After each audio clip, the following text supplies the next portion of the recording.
The Independent Electoral Commission CEO, Mamabolo, says the IEC is ready for the 2024 general elections.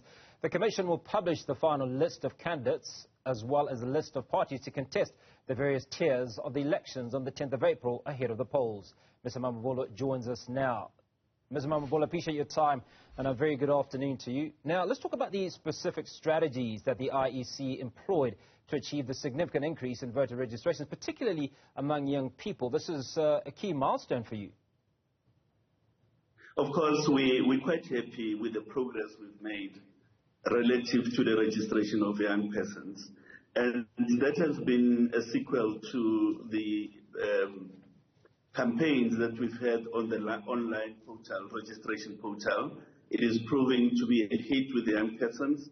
And we hope that going forward, even beyond this election, we'll find even more innovative ways of getting it into the classrooms, into university lecture halls, and really into the deepest rural points of our country, so that young persons can take advantage of that and enlist themselves to be on the voters' roll. Now, while the number of female voters exceeds male voters, what initiatives did the IEC undertake to ensure gender equality and representation throughout the electoral process, including in candidate nominations and voter education? First of all, the fact that we have more female voters than we do males, it's a historical fact. It's something that we've inherited from those who were there before us.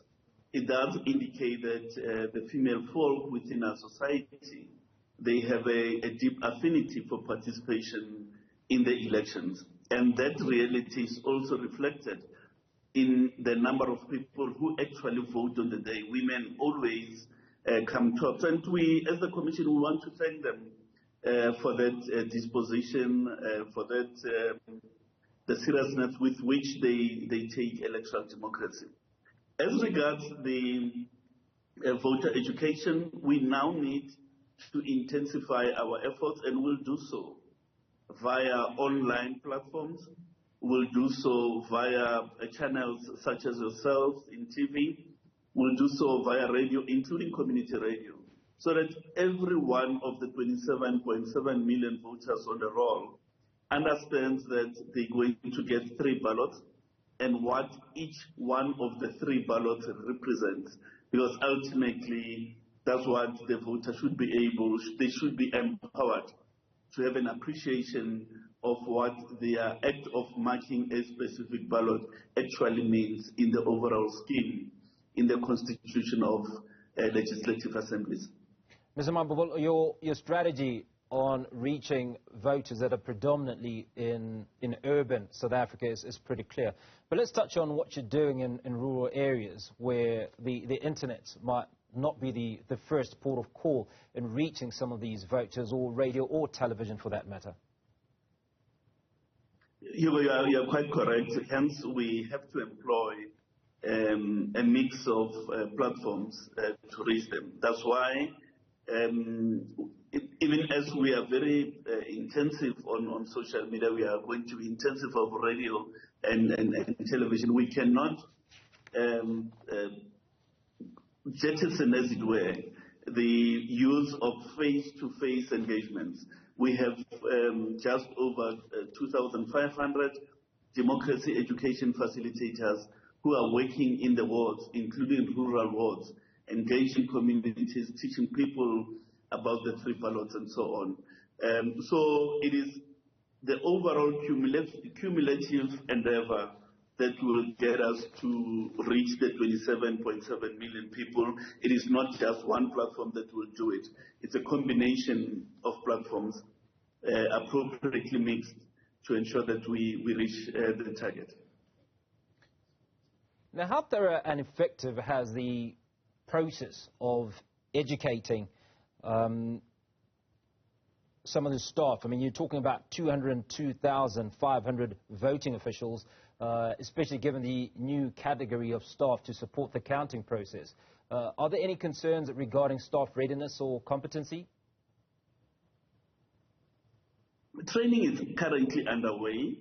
And the primary focus of the training is to ensure that we build up the competencies of every official to the same consistent level, so that we do not experience one level of service in one voting station and a different level of service in the next voting station. Of course, we are alive to the fact that the amenities that are available in a voting station in large measure determine how efficient and how well organized we are. It really depends. I mean, in a temporary station, you're going to have difficulties in your layout, in your voting station layout. Whereas if you have a big community hall with all the amenities, then you are at large to be innovative about implementing your voting station layout. So there are those and even issues that bedevil our society.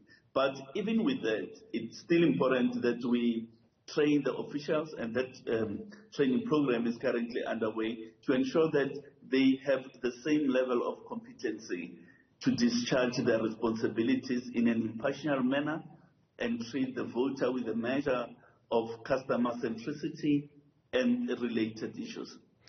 Mr. Mamabolo, accountability is absolutely key, and I'd like to touch on two areas. One of those areas is the fourth estate, the media, which speaks to us. So how has the IEC collaborated with media organizations to promote accurate and unbiased reporting on the electoral process, and what steps have been taken to combat disinformation and obviously safeguard the credibility of these very, very important elections? Well, personally, I've been to almost all newsrooms in Gauteng, interacting with journalists, editors, assignment editors, and so on, giving the information, sharing information, so that our journalists are empowered to report correctly and report in a manner that enhances electoral democracy. We will continue doing that right through to the day when elections start, because we have an appreciation of the fact that information flow is crucial to ensure, and correct information that is crucial to the right to vote. The right to vote can be properly exercised, can only be properly exercised when people are properly informed with correct facts. Then they are able to exercise that right, exercising their choices on a basis of great information. So that's what we've been doing.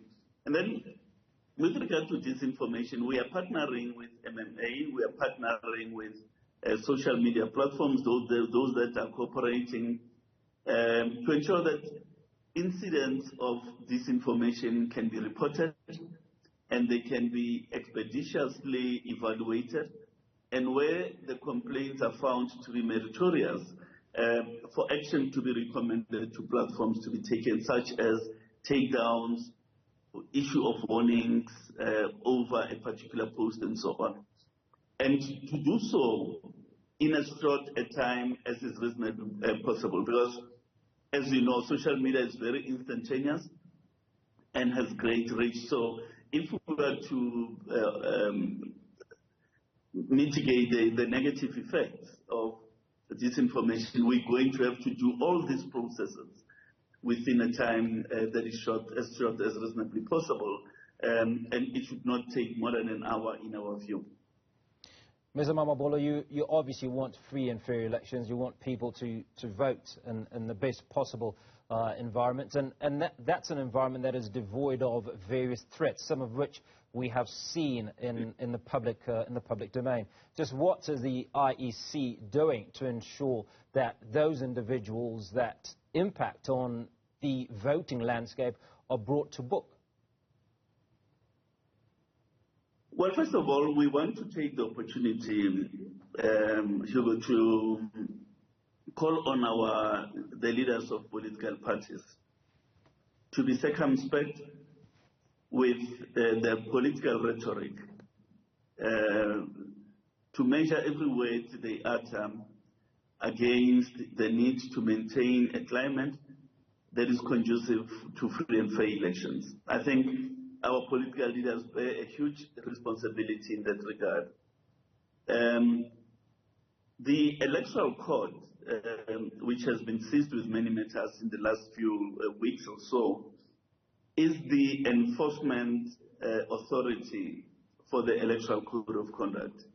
So those who transgress the provisions of the Electoral Code of Conduct may be referred to the Electoral Court for adjudication.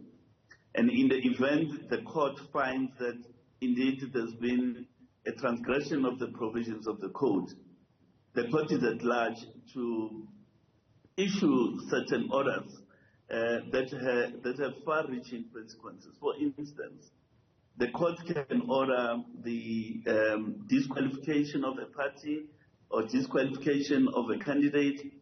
They can order that the votes for a political party in a respective voting station should not be taken into account, and so on and so on.